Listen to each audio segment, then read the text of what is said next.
ABP news, सर्वसामान्य जनतेचं खुलं व्यासपीठ। महाराष्ट्र राज्य पत्रकार संघ हे पत्रकार व समाजातील उपेक्षित घटकांच्या न्याय व हक्कासाठी कार्यरत असून याच प्रकारे मी आणि माझे सहकारी मराठा समाजाच्या ज्वलंत प्रश्नांसाठी संघर्ष करत आहोत, असे प्रतिपादन मराठा संघर्ष योद्धा मनोज जरांगे पाटील यांनी केले आहे। राज्य पत्रकार संघाचे कार्य अतिशय कौतुकास्पद असल्याचे ते म्हणाले।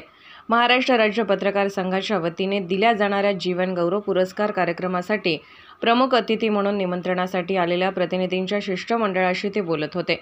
यावेळी राज्य सरचिटणीस डॉक्टर विश्वासराव आरोटे, उत्तर महाराष्ट्र सचिव डॉक्टर अनिल रहाणे, रिसोड प्रतिनिधी अशोक चोपडे, अरुण कराड आदींच्या शिष्टमंडळाने जरांगे पाटलांची भेट घेतली।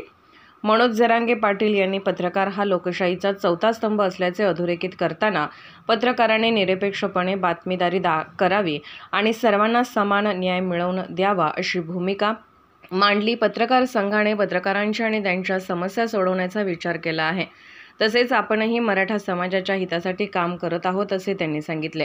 डॉक्टर विश्वासराव आरोटे यांनी यावेळी पत्रकार संघाच्या विविध उपक्रमांची माहिती दिली।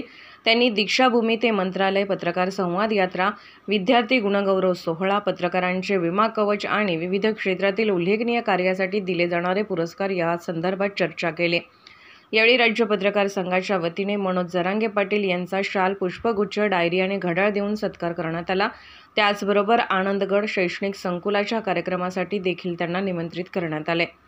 मनोज जरांगे पाटील यांच्या या उद्धारामुळे राज्य पत्रकार संघाच्या कार्याला विशेष महत्त्व प्राप्त झाले आहे। पत्रकार व समाजातील उपेक्षित घटकांसाठी काम करणारे संघ व मराठा समाजाच्या प्रश्नांवर लढणारे योद्धे यांच्यातील सहकार्य भविष्यात अधिक बळकट होण्याची अपेक्षा आहे।